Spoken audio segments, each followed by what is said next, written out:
ओम श्री गणेशाय नमः। नमस्कार दोस्तों, आपका स्वागत है मेरे चैनल पर। आइए जानते हैं मौनी अमावस्या की कथा। कांची नाम की महापुरी है। वहाँ महापराक्रमी रत्नसेन नाम का एक राजा राज्य करता था। उसके राज्य में देवस्वामी नामक ब्राह्मण निवास करता था। उसके 7 पुत्र एवं गुणवती नाम की कन्या थी। एक दिन ब्राह्मण भिक्षुक भिक्षा मांगने आया। उसकी 7 बहुओं ने अलग अलग भिक्षा दी और सौभाग्यवती का आशीर्वाद पाया।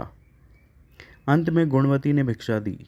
भिक्षुक ब्राह्मण ने उसे धर्मवती होने का आशीर्वाद दिया और कहा, यह कन्या विवाह के समय सप्तपदी के बीच ही विधवा हो जाएगी इसलिए इसे धर्माचरण ही करना चाहिए। गुणवती की मां धनवती ने गिड़गिड़ाते दीन स्वर में कहा, हे ब्राह्मण, हमारी पुत्री के वैधव्य मिटाने का उपाय कहिए। तब वह भिक्षुक कहने लगा, हे पुत्री, यदि तेरे घर सौमा आ जाए तो उसके पूजन मात्र से ही तेरी पुत्री का वैधव्य मिट सकता है। गुणवती की मां ने कहा कि पंडित जी, यह सौमा कौन है, कहाँ निवास करती है, क्या करती है, विस्तार से बताइए। भिक्षु कहने लगा, भारत के दक्षिण में समुद्र के बीच एक द्वीप है जिसका नाम सिंघल द्वीप है। वहाँ पर एक कीर्तिमान धोबी निवास करता है। उस धोबी के यहाँ सौमा नाम की स्त्री है। वह तीनों लोकों में अपने सत्य के कारण पतिव्रत धर्म से प्रकाश करने वाली सती है। उसके सामने भगवान एवं यमराज को भी झुकना पड़ता है। जो जीव उसकी शरण में जाता है तो उसका क्षण मात्र में ही उद्धार हो जाता है। सारे दुष्कर्मों पापों का विनाश हो जाता है, अतः सुख वैभव की प्राप्ति हो जाती है। तुम उसे अपने घर ले आओ तो आपकी बेटी का वैधव्य मिट जाएगा। देवस्वामी के सबसे छोटे पुत्र शिव स्वामी अपनी बहन को साथ लेकर सिंघल द्वीप को गए। रास्ते में समुद्र के समीप रात्रि में गिद्धराज के यहाँ विश्राम किया।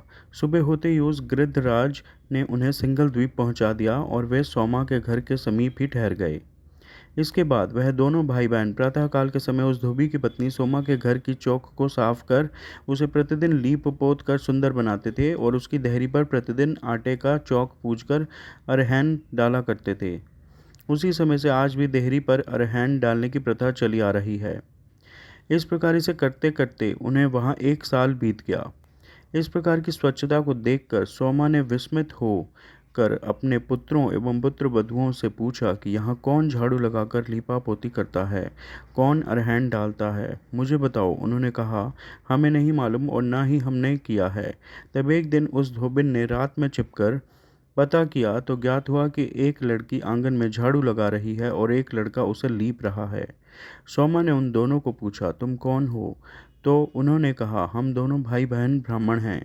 सोमा ने कहा, तुम्हारे इस कार्य से मैं जल गई, मैं बर्बाद हो गई। इस पाप से मेरी जाने क्या दशा होगी। हे विप्र, मैं धोबिन हूँ, आप ब्राह्मण हैं, फिर आप यह विपरीत कार्य क्यों कर रहे हो? शिव स्वामी ने कहा, यह गुणवती मेरी बहन है। इसके विवाह के समय सप्तपदी के बीच वैधव्य योग पड़ा है। आपके पास रहने से वैधव्य योग का नाश हो सकता है, इसलिए हम यह दास कर्म कर रहे हैं। सोमा ने कहा कि अब आगे से ऐसा मत करना, मैं तुम्हारे साथ चलूंगी। सोमा ने अपनी वधुओं से कहा, मैं इनके साथ जा रही हूँ। यदि मेरे राज्य में मेरा व्यक्ति मर जाए जब तक मैं लौट कर ना आ जाऊं तब तक उसका क्रियाकर्म मत करना और उसके शरीर को सुरक्षित रखना, किसी के कहने पर जला मत देना। ऐसा कह दोनों को लेकर समुद्र मार्ग से होकर कांची नगर में पहुंच गई। सोमा को देखकर धनवती ने प्रसन्न हो उसकी पूजा अर्चना की। सोमा ने अपनी मौजूदगी में गुणवती का विवाह रुद्र शर्मा के साथ संपन्न करा दिया, फिर वैवाहिक मंत्रों के साथ हवन करवा दिया। उसके बाद सप्तपदी के बीच रुद्र शर्मा की मृत्यु हो गई। अर्दना बहन को विधवा जानकर सारे घरवाले रोने लगे, किंतु सोमा शांत रही। सोमा ने अति विलाप देखकर अपना व्रतराज सत्य समझाया और व्रतराज के प्रभाव से होने वाला मृत्यु विनाशक पुष्प विधि पूर्वक संकल्प करके दे दिया। रुद्र शर्मा व्रतराज के प्रभाव से शीघ्र जीवित हो गया। उसी बीच उस सोमा के घर में पहले उसके लड़के मरे, फिर उसका पति मरा, फिर उसका जामाता भी मर गया। सोमा ने अपने सत्य से सारी स्थिति जान ली। वह घर चलने लगी। उस दिन सोमवार का दिन था, अमावस्या की तिथि भी थी। रास्ते में सोमा ने नदी के किनारे स्थित एक पीपल के पेड़ के पास जाकर नदी में स्नान किया और विष्णु भगवान की पूजा करके शक्कर हाथ में लेकर 108 प्रदक्षिणाएं पूरी की। भीष्म जी बोले, जब सोमा ने हाथ में शक्कर लेकर 108वीं प्रदक्षिणा पूरी की, तभी उसके पति, जमाता और पुत्र भी सभी जीवित हो गए और वह नगर लक्ष्मी से परिपूर्ण हो गया। विशेषकर उसका घर धन धान्य से परिपूर्ण हो गया। चारों ओर हर्षोल्लास छा गया। भीष्म जी कहने लगे, हमने यह वृतराज का फल विस्तार से कह सुनाया। यदि सोमवार युक्त अमावस्या अर्थात सोमवती अमावस्या हो तो पुण्यकाल देवताओं को भी दुर्लभ है। तुम भी यह व्रत धारण करो, तुम्हारा कल्याण हो जाएगा। हे अर्जुन, कलयुग में जो सतिया सोमवती के चरित्र का अनुसरण करेंगी, सोमवती के गुणों का गुणमान करेंगी, वह संसार में सुयश प्राप्त करेंगी। जो व्यक्ति सोम के आदर्शों का अनुसरण करेगा, धोबियों को धन देगा, सोमवती अमावस्या के दिन व्रतराज के समय धोबियों को यथा दक्षिणा देगा तथा भोज कराएगा, धोबी के बालक बालिकाओं को पुस्तक दान करेगा, वह सदा अनर्ता को प्राप्त करेगा।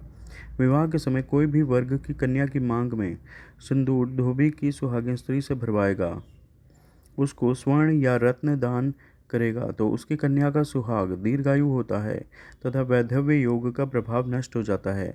जो धोबी की कन्याओं का अपमान करेगा, चाहे वह ब्राह्मण ही क्यों न हो, जन्म जन्म तक नरक में पड़ना पड़ेगा। जब उस ब्राह्मण ने अद्भुत चमत्कार देखा तो वह सोमा के चरणों में गिर गया। धूप दीप पुष्प कपूर से आरती की, विभिन्न प्रकार से पूजा अर्चना की, बार बार जगत पूज्य सर्वशक्तिमान हो युगों युगों तक आपकी पूजा यह ब्राह्मण वंश करेगा। जो उपकार आपने किया है वह भुलाने योग्य नहीं है। आपके साथ साथ आपके वंश की जो सतियाँ आपके चरित्र का अनुसरण करेंगी, उसकी आपकी ही भांति युगों युगों तक पूजा होगी। बोलिए श्री हरि विष्णु भगवान की जय, लक्ष्मी माता की जय, सोमा देवी माता की जय। हर हर महादेव। कृपया इस वीडियो को लाइक व शेयर करें व चैनल सब्सक्राइब करें। धन्यवाद। हरे कृष्णा। हर हर महादेव।